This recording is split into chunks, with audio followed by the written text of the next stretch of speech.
Dear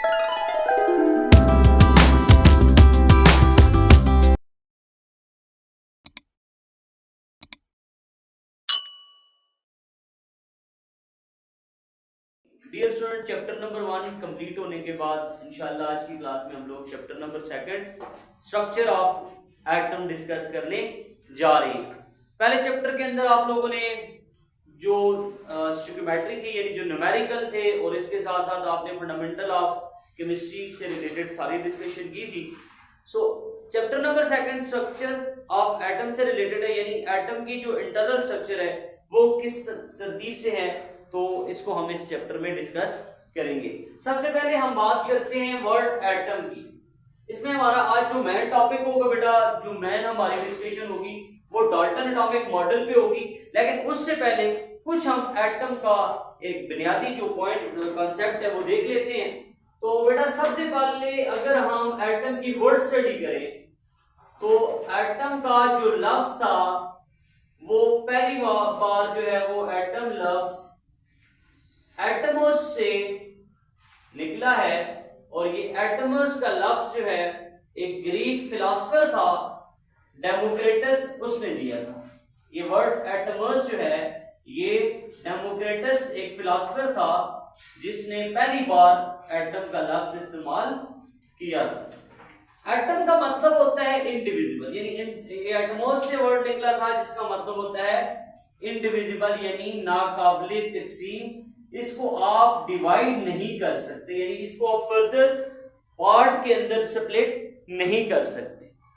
उसके बाद atom की स्ट्रक्चर को अंडरस्टैंड करने के लिए और एटम से रिलेटेड डिस्कशन के लिए तो आपके पास यहाँ पे मैं 3 मॉडल आप लोग डिस्कस करते हैं, जो कि डाल्टन एटॉमिक मॉडल, फिर रदरफोर्ड एटॉमिक मॉडल, और फिर आप लोग जो है वो नील बोहर एटॉमिक मॉडल डिस्कस करते हैं। सो बेटा सबसे पहले हम बात करने जा रहे हैं डाल्टन एटॉमिक मॉडल के ऊपर या डाल्टन एटॉमिक थ्योरी के ऊपर। डाल्टन ने सबसे पहले हम डाल्टन के बारे में थोड़ा सा देख लेते हैं। डाल्टन एक कौन था? डाल्टन एक इंग्लिश स्कूल टीचर था। डाल्टन क्या था? एक इंग्लिश स्कूल टीचर था। डाल्टन ने नंबर ऑफ एक्सपेरिमेंट किए एटम की स्ट्रक्चर से, एटम से रिलेटेड और एटम की स्ट्रक्चर से रिलेटेड उसने नंबर ऑफ एक्सपेरिमेंट किए, यानी कहीं उसने तजर्बे किए, और उन तजर्बों की बुनियाद पे उसने ये कहा कि एटम जो होता है, atom is ball like structure, is ball like structure, यानी उसने ये कहा कि मादा जो है, मैटर जो है वो छोटे छोटे ज़रात से मिलकर बना होता है जो एटम, जो बॉल की तरह होते हैं और जिनको एटम कहा जाता है। बेटा डाल्टन ने अपने काम को एक टाइटल दिया। डाल्टन ने एक एटॉमिक थ्योरी दी और उसने इस थ्योरी को एक टाइटल दिया। डाल्टन ने अपने काम को एक टाइटल के अंडर प्रेजेंट किया और उसका जो काम का जो टाइटल था वो ये था, a new system of chemical philosophy, a new system of chemical philosophy, system of chemical philosophy. Dalton ने फिलॉसफी, डाल्टन ने a new system of chemical philosophy के टाइटल के अंडर 1808 में, यानी इसके अगर हम ईयर की बात करें तो 1808 में उसने अपना एटॉमिक मॉडल पेश किया जिसका उसने टाइटल क्या रखा? A new system of chemical philosophy. बेटा अगर हम डाल्टन एटॉमिक मॉडल के पोस्टुलेट पे बात करें या मेन पॉइंट पे बात करें तो इसके जो मेन पोस्टुलेट हैं वो 7 पोस्टुलेट यहां पे मेंशन। डाल्टन के जो पोस्टुलेट में पहला पोस्टुलेट था 1, 2 और 3, यानी जो पहले 3 पोस्टुलेट थे वो एटम से रिलेटेड थे। डाल्टन के पोस्टुलेट नंबर 4 और 5 जो थे वो एटम और एलिमेंट से रिलेटेड थे, एटम एंड एलिमेंट से रिलेटेड। और जो पोस्टुलेट नंबर 6 और 7 है, जहां पे आपकी किताब के अंदर जो मेंशन है, तो बेटा ये एटम और रिएक्शन से related, atom and reaction. Dalton ये कहता है, पहले 3 पास्टुलेट के बारे में बात करें, पहले 3 पास्टुलेट जो कि एटम से रिलेटेड है उन पे डिस्कशन करते हैं। पास्टुलेट नंबर 1 में डाल्टन कहता है matter is composed of very small particle called atom, यानी मैटर कंसिस्ट ऑफ या matter is composed of very small particle, very teeny particle called atom, यानी उसने पहले पास्टुलेट के अंदर एटम की जस्ट डेफिनेशन की है कि मैटर छोटे छोटे ज़रात से मिलकर बना होता है जिनको क्या कहा जाता है, एटम कहा जाता है। दूसरे पास्टुलेट में भी एटम से रिलेटेड डिस्कशन है। दूसरे पास्टुलेट में कहते हैं atom can neither be created nor be destroyed. Be created, हम एटम को बना भी नहीं सकते, और क्रिएटेड नॉर बी डिस्ट्रॉय, और हम एटम को तबाह भी नहीं कर सकते, यानी हम एटम को बना या डिस्ट्रॉय नहीं कर सकते। ये इसका दूसरा पास्टुलेट। तीसरे पास्टुलेट में ये कहता है कि आप लोगों के पास जो पास्टुलेट नंबर 3, मैटर जो है वो atom is an indivisible particle, atom is an indivisible particle. Indivisible का मतलब ये है कि ये नाकाबिले तक़सीम पार्टिकल है। इंडिविजिबल पार्टिकल, एटम क्या है बेटा, एक इंडिविजिबल पार्टिकल है, यानी इसको हम फर्दर डिवाइड नहीं कर पाते। पास्टुलेट नंबर 4 और 5 एटम और एलिमेंट से रिलेटेड है। पास्टुलेट नंबर 4 में आपसे कहता है कि atom of same elements are alike, atom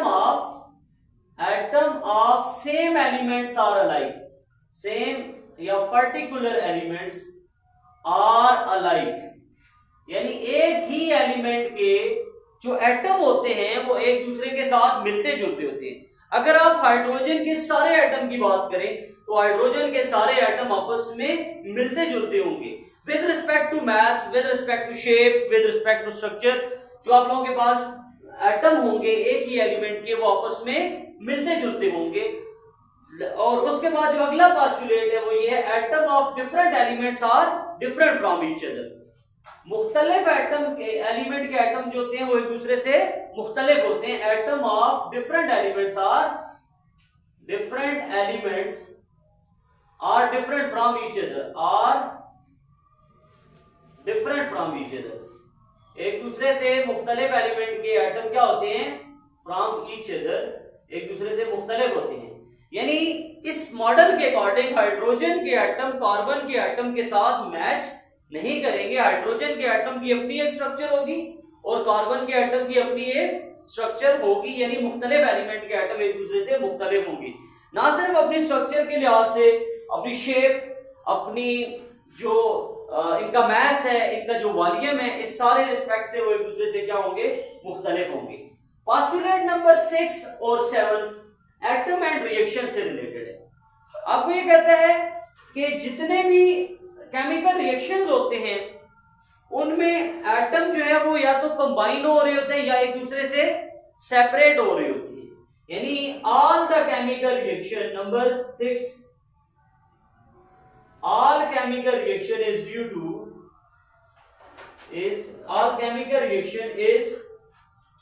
due to combination or separation of atom, combination or separation of atom। जितने भी केमिकल रिएक्शन होते हैं उनमें एटम या तो कंबाइन हो रहे होते हैं या सेपरेट हो रहे होते हैं। और लास्ट पास्टुलेट में कहता है atom of different element combine with each other in fixed ratio by mass। atom of postulate number 7 atom of different element combine in small whole number ratio, combine in small whole number ratio, small whole number ratio. अब बेटा ये 7 postulate थे, हम just देखते हैं कि Dalton atomic model जो है उसके कौन से पास्टुलेट अब तक दुरुस्त माने जाते हैं और कौन से पास्टुलेट ऐसे हैं जिनके ऊपर अभी बिलीव नहीं किया जा सकता। पहला पास्टुलेट जो है, मैटर छोटे छोटे ज़रात से मिलकर बना होता है जिनको एटम कहा जाता है। आज भी ये बात इसी तरह से मानी जाती है। एटम को हम क्रिएट भी नहीं कर सकते, डिस्ट्रॉय भी नहीं कर सकते। आज के इस दौर में हम एटम को डिस्ट्रॉय कर सकते हैं, लेकिन कौन से रिएक्शन के थ्रू? न्यूक्लियर रिएक्शन के थ्रू आप एटम को डिस्ट्रॉय करके दूसरा एटम बना सकते हैं। तो इसके ऊपर भी हम ये नहीं कह सकते कि एटम डिस्ट्रॉय नहीं हो सकता, न्यूक्लियर रिएक्शन से एटम डिस्ट्रॉय हो सकता है। उसके बाद एटम एक इनडिविजिबल पार्टिकल है, ये बात भी आज दुरुस्त नहीं मानी जाती। आज हम एटम के न्यूक्लियस के बारे में भी जानते हैं, एटम में मौजूद शेल के बारे में भी जानते हैं, एटम में मौजूद इलेक्ट्रॉन, प्रोटॉन और न्यूट्रॉन की मालूमात भी हमारे पास मौजूद है। तो हम कह सकते हैं कि एटम इज डिविजिबल पार्टिकल, यानी एटम अब डिवाइड हो सकता है या इसको डिवाइड करके स्टडी किया जा सकता है। Atom of same elements are alike, एक ही एलिमेंट के एटम हमेशा एक जैसे होंगे। बेटा इस बात के ऊपर भी अब बिलीव नहीं किया जा सकता। क्यों? क्योंकि अब हमारे पास आइसोटोप का एक कांसेप्ट आ गया है। आइसोटोप क्या होते हैं? आइसोटोप ये होते हैं कि जैसे आप देखें हाइड्रोजन 1,1 और हाइड्रोजन 1,2 और हाइड्रोजन 1,3। अब यहाँ पे एटम तो एक जैसे ही हैं, एक ही एलिमेंट के एटम है, लेकिन अगर आप देखें इनके जो मैस है उसमें फर्क है। हाइड्रोजन 1,1 यानी प्रोटियम का मैस 1 है, ड्यूटेरियम का 2 है और ट्रिटियम का मैस क्या है? 3 है। तो अब हमारे पास जो आइसोटोप होते हैं बेटा वो क्या होते हैं?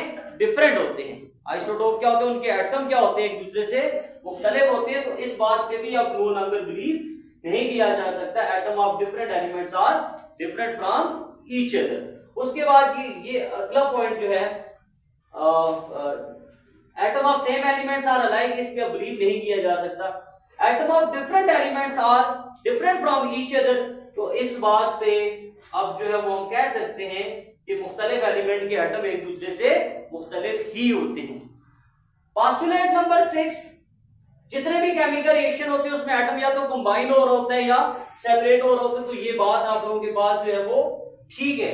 और मुख्तलिफ एलिमेंट के एटम एक दूसरे के साथ कंबाइन होते हैं स्मॉल होल नंबर रेशियो में, ये बात भी दुरुस्त है।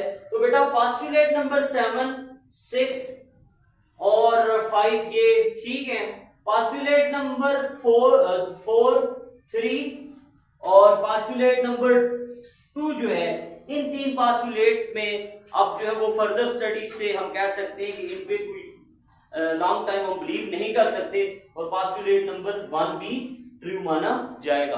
दैट्स ऑल बच्चों, आज के लिए इतना ही। नेक्स्ट क्लास में इंशाल्लाह हम एटम की इंटरनल स्ट्रक्चर को स्टडी करने के लिए रदरफोर्ड एटॉमिक मॉडल को डिटेल से डिस्कस करेंगे, जिसमें आप लोग गोल्ड फाइल एक्सपेरिमेंट और फिर रदरफोर्ड का जो एटॉमिक मॉडल है उसको स्टडी करेंगे। अपना और अपनों का बहुत ज्यादा ख्याल रखें। अल्लाह हाफिज।